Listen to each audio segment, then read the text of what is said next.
নতুন করে উত্তাল হচ্ছে বাংলাদেশ। ইউনুস ব্রিগেডের হাতের বাইরে চলে যাচ্ছে পরিস্থিতি। এবার সেনার কনভয় আটকাল আমজনতা। বড় খবর নিঃসন্দেহে, সেনার কনভয় আমজনতা আটকে দিচ্ছে। সুমন কল্যাণ আমাদের সঙ্গে রয়েছেন, আমাদের সহকর্মী সুমন।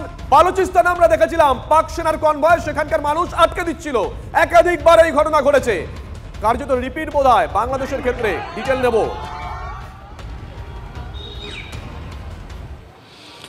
দেখো, পূর্ব নির্ধারিত ঘোষণা ছিল যে আওয়ামী লীগের এই যেদিন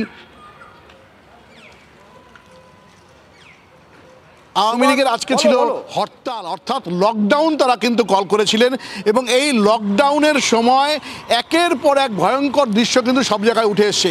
আর সেই দৃশ্যই জানান দিচ্ছে যে পরিস্থিতিটা কি। বিভিন্ন জায়গা জুড়ে কিন্তু একের পর এক আন্দোলন সংগ্রাম চলছে এবং আন্দোলনের জেরে অবরুদ্ধ হয়ে গেছে বাংলাদেশ এবং বিভিন্ন জায়গায় পথ অবরোধ হয়েছে, সেনার কনভয় আটকানো হয়েছে, সমস্ত বিশ্ববিদ্যালয় কিন্তু বন্ধ হয়ে গেছে। ফলে পরিস্থিতি যেদিকে যাচ্ছে এটা কিন্তু অত্যন্ত ভয়ঙ্কর, এটা কিন্তু স্পষ্টভাবেই বলা যায়। আজকে সকাল থেকে যে ঘটনাগুলো ঘটছে, গাছ কেটে ঢাকা ভাঙা যে জাতীয় সড়ক আছে সেটাকে বন্ধ করে দেওয়া হয়েছে, চট্টগ্রাম জাতীয় সড়ক বন্ধ হয়েছে, প্রত্যেকটি বিশ্ববিদ্যালয় ইতিমধ্যে বন্ধ, গোপালগঞ্জে বিশ্ব রোড বন্ধ করা হয়েছে।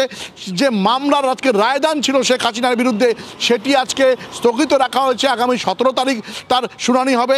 একের পর এক ঘটনা, কার্যত এই যে বাংলাদেশ সেটা কিন্তু ইউনিসের হাতের বাইরে চলে গেছে। শুধু নয়, সেনাবাহিনীকে পর্যন্ত এই সমস্ত আক্রমণের সামনে পড়তে হয়েছে।